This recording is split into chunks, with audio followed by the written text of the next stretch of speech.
जोगी तथा भोगे दो भाई थे। दोनों अलग अलग रहते थे। जोगी धनी था और भोगे निर्धन। दोनों में परस्पर बड़ा प्रेम था। जोगी की पत्नी को धन का अभिमान था, किंतु भोगे की पत्नी बड़ी सरल हृदय थी। पितृपक्ष आने पर जोगी की पत्नी ने उसे पितरों का श्राद्ध करने के लिए कहा, तो जोगी इसे व्यर्थ का कार्य समझकर टालने की चेष्टा करने लगा।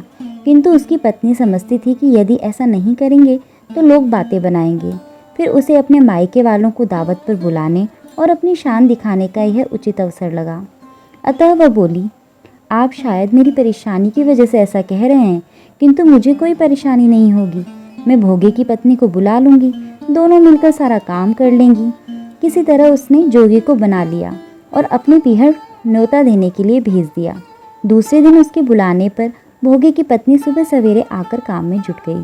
उसने रसोई तैयार की, अनेक पकवान बनाए, फिर सभी काम निपटाकर अपने घर आ गई। आखिर उसे भी तो पितरों का श्राद्ध तर्पण करना था। इस अवसर पर न जोगी की पत्नी ने उसे रोका, न वह रुकी। शीघ्र ही दोपहर हो गई। पितर भूमि पर उतरे। जोगी भोगे के पितर पहले जोगी के यहाँ गए तो क्या देखते हैं कि उसके ससुराल वाले वहाँ भोजन पर जुटे हुए हैं। निराश होकर वे भोगे के यहाँ गए। वहाँ क्या था, मात पितरों के नाम पर अंगियारी दे दी गई थी। पितरों ने उसकी राख चाटी और भूखे ही नदी तट पर जा पहुँचे। थोड़ी देर में सारे पितर इकट्ठे हो गए और अपने अपने यहाँ के श्राद्धों की बढ़ाई करने लगे। जोगी भोगे के पितरों ने भी अपनी आप बीती सुनाई।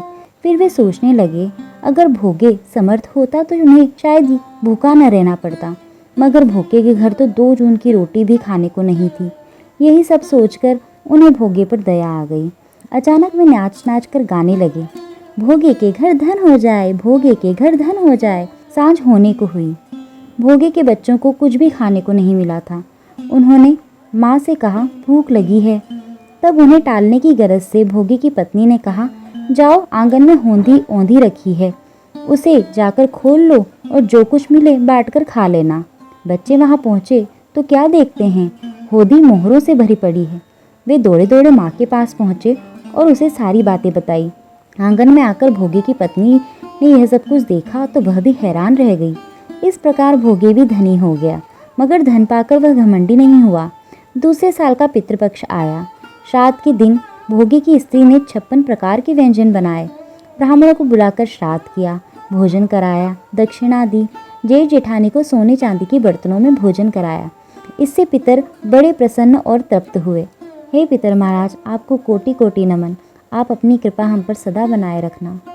अगर आपको ये कहानी पसंद आई हो तो इसे लाइक शेयर ज़रूर करें और इसी प्रकार की और कहानियाँ सुनने के लिए चैनल को सब्सक्राइब करना बिल्कुल ना भूलें।